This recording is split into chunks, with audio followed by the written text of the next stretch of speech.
period, and that was just a little bit of a taste into your scope for music and the expression of your art form. And we look forward to working with you to develop better capacities for you to get exposure for your music, and you can bring the communication to people in Toronto.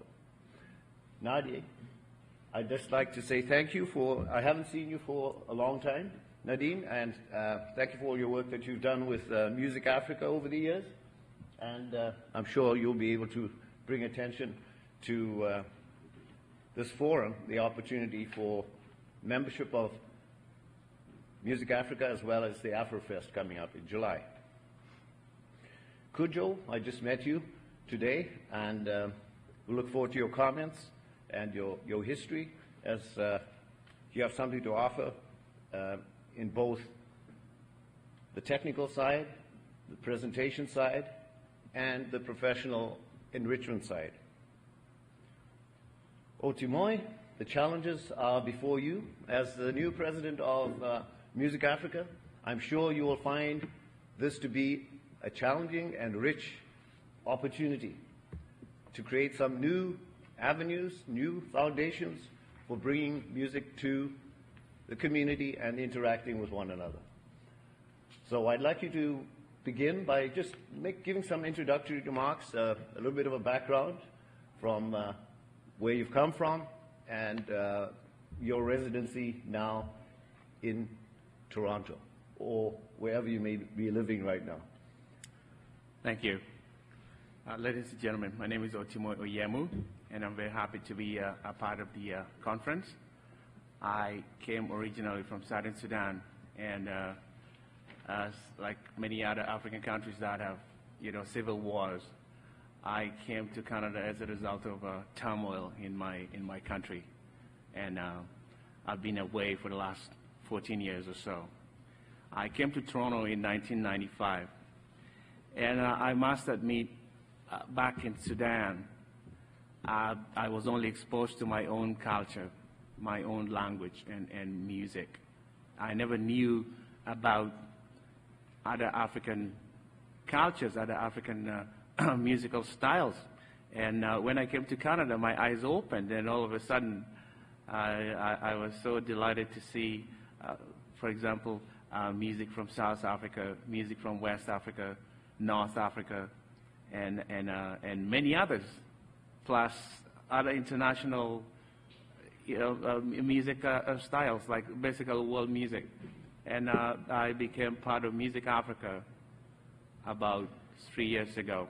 I am relatively a newcomer to this organization, but I've been working feverishly and with energy when I saw all the difference that it will make, to present African culture in this part of the world and be proud of it. So I worked as a volunteer for the last 3 years, and eventually the membership thought I would make a good president, and I said, geez, that's nice, to be honored that way. But really, the people that we should be proud of are the musicians, the African musicians in this city. They came here, they picked their musical instruments, started strumming, and keeping African culture alive. And that's the basis of Music Africa, to promote African culture as opposed to, other cultures. So the musicians are our ambassadors, like Achille Roux, who has become, a very good friend. I am really very proud of most of the work that our musicians are doing. But of course, there are challenges. There are so many music genres that African music is just one part of it. It gets drowned in this sea of competition. And I think our musicians are struggling, and we are doing our best through community radio, through conferences like this, schools, etc., etc. And Music Africa originally was formed in 1989 by a couple of Ghanaians from West Africa, because they found out that African music was lacking, or African culture was lacking, not only in Toronto, but the whole of Canada. So Music Africa has become, from that moment, the premier African presenter of African music in North America. Actually, we are the biggest group in the whole of North America. But it's a laughing stock when we talk about finances, because we derive our finances from our membership, which is only reduced to $20 now, and we get very, very limited funding from the government, from the provincial government. Our budget basically works close to like $20,000. That's not a lot of money to stage a two-day festival that draws in approximately 50,000 individuals. And it's very unfortunate, but these are some of the struggles that Music Africa is fighting. And through radio, through conferences, through word of mouth, through volunteership, I hope we will build it into a bigger and better organization. I think there are close to 80,000 Africans. If only one of them could contribute $1, we would be self-financing. We won't look for funding elsewhere. But there's just so many challenges. People don't want to part with their money, unemployment, a whole lot of issues. But I would not like to take a lot of time. Yes. Thank you so much. And Music Africa is alive this summer, July 5th and 6th at Queen's Park. So everybody's welcome. It's a two-day event, absolutely free, and lots of entertainment. I'd like to give a chance to some, Thank you. panelists. Before we go into details and perhaps revisit the past, Nadine, I'd like Kujo, could you introduce yourself and Okay, just a brief introduction. just a brief introduction. Okay. My name is Kujo Dokenu, and I'm an IT professional by profession. I have an African music program at CHRY 105.5 on York University. I did a similar program at CFMU at McMaster when I was schooling there. It's an African music program that's hard to get to go into details about how the concept of the whole program and how the program is doing and the challenges of the program, the artists that come in and the rest. But I get to talk about that. I'm on the technical and production team too at CHRY 105.5, so I get to do train people to do production, including putting together their music and commercials and promos, and I help with the live remotes as well as the computer network and audio equipment we have at CHRY 105.5. So that's about it. Thank you. I've been doing this for a couple of years now, but I'll go into the details when I get to speak again. I'm sure we will identify some of the historical themes and some of the barriers as well as some of the successes out of this discussion today. Nadine? Yes, my name is Nadine McNulty. Basically, I was born in Canada. I lived in East Africa during the 90s, beginning about 5 years. I was in East and Central Africa, and I did work in music in East Africa. I worked with some companies, and I just, I've always loved African music for years and years, and it became my interest. When I came back to Canada, I became artistic director for Music Africa during, I think, 94, 95, left, came back again, and I'm back now as the artistic director for this year, and I also have an African radio program at U of T, CIUT 89.5, called Karabuni. Thank you, Nadine. Now, I'd like us to have a background, the context of music. So, Chile, perhaps we could have you put us in a context as a musician. How do you feel about what's been happening in the last 10 years in your life as a musician in the various performance spaces that you've been in and the various people that you've worked with? Yeah, that's a very big question. But before we go into that, Mr. Dudley, I would like to also give myself a very quick brief introduction to my background and where I come from, so that at least everybody knows what we are dealing with here. I am originally from Uganda. I was born in that part of the world, East Africa. And I should also let you know that I am the generation of Ugandans who were torn apart by the colonial mentality on African music and the new governments that had come into play. Those that thought that part of our identity was the cultural context. And despite all this tearing apart of the sort of generation of the musicians like me, a lot of us were able to actually get away with it in the sense that we decided that it was a good thing to have also cultural music in your background. And if you didn't get it in schools for some reason, which was very much encouraged by the government anyway, then you could get it in the village.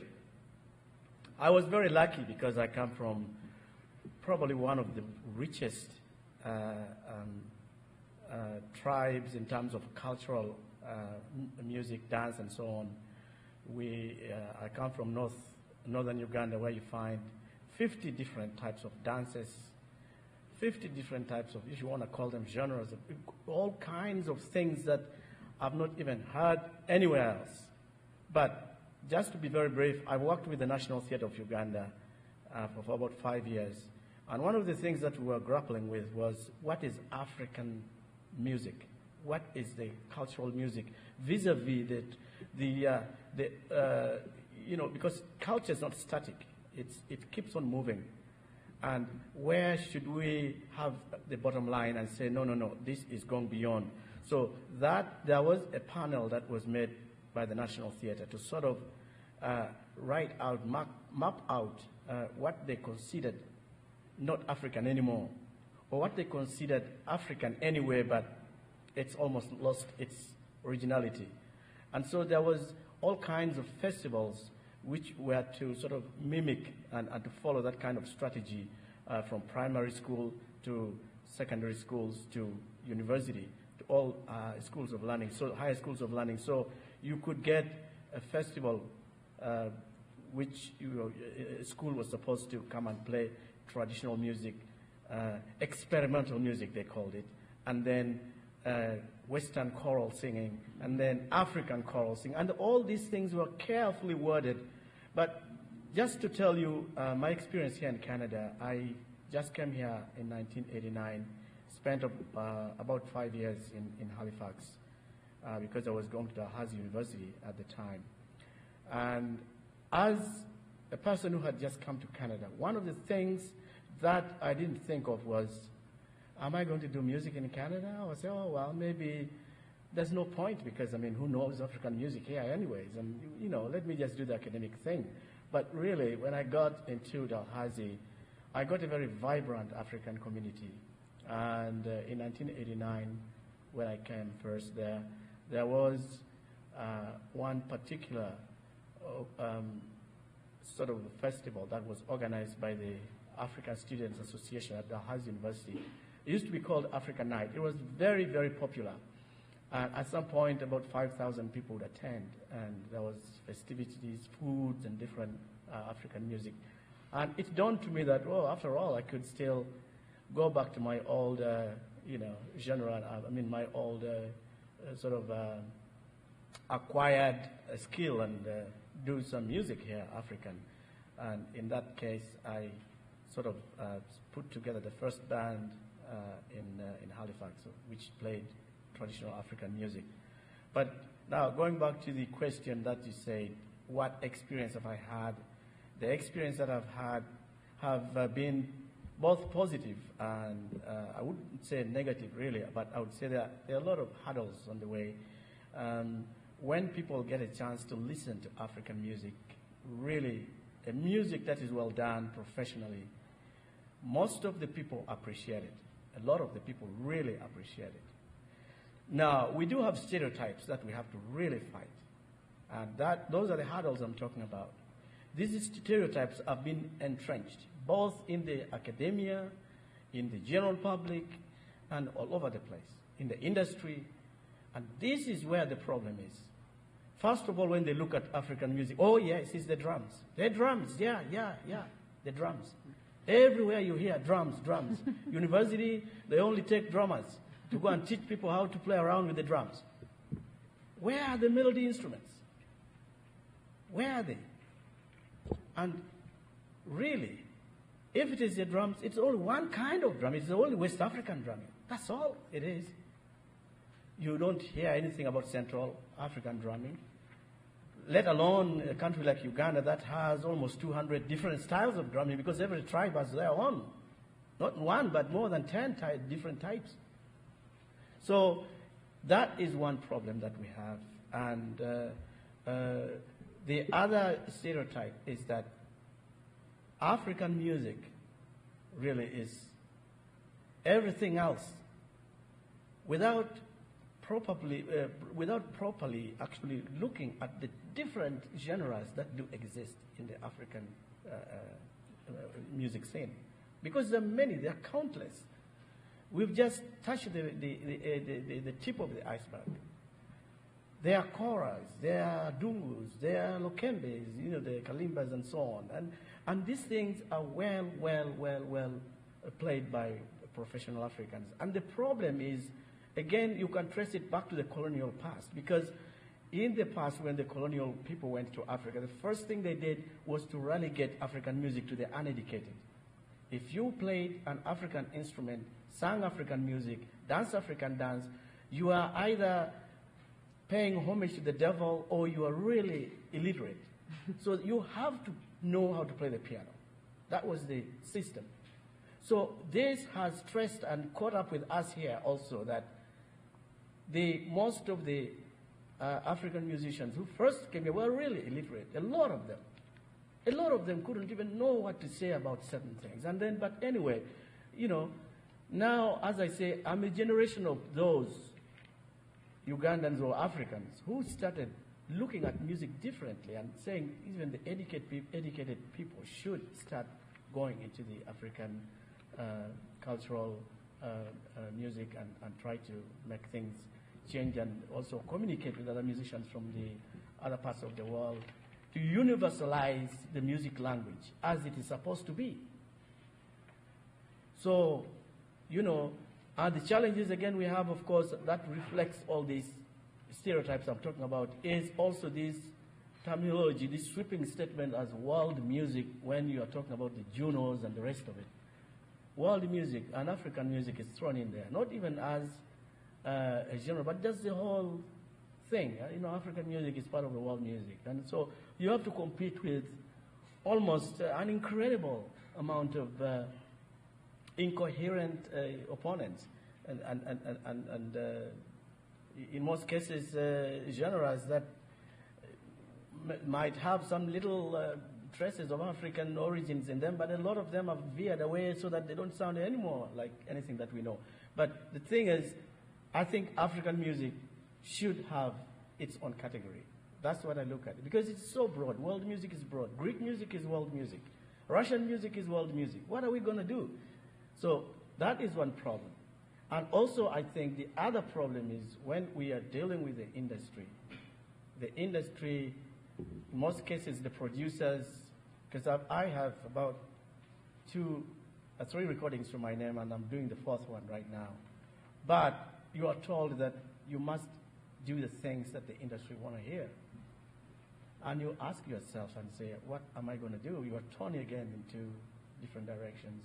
Whether you want to please the industry or you want to remain true to the music. And in most cases, as a musician, I really don't care. I just want to remain true to the music.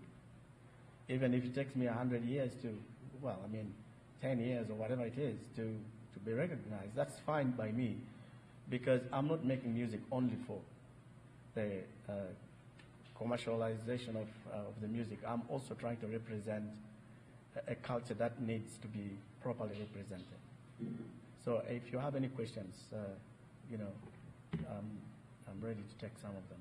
Well, we'll leave the questions for a while, for a bit later. Okay. Anyone else on the panel like to comment on that? Perhaps could you echo some of the issues that were brought up? Okay, I just do a brief Brief, presentation. yeah. Okay. As I said before, my name is Kujo Dokeno. Actually, I didn't. I come from Ghana in West Africa, but I'm a very unique Ghanaian because I come from an ethnic group called the Ewe ethnic group, which spans 3 countries: Ghana, Togo, and Benin. Unfortunately, we fell victim to the division of Africa, so some of our people are in Ghana, some so over the region. So I was actually exposed to a lot of different culture, music, early on in my life before I came here. I came here by choice. My brother was here and I decided to continue my education, and that's why I came to Canada. I started African music programming at CFMU at McMaster University. I had an African music program called African Sunsplash, which was on Saturdays, and that program was terminated when I finished my studies, and this is the same program I brought to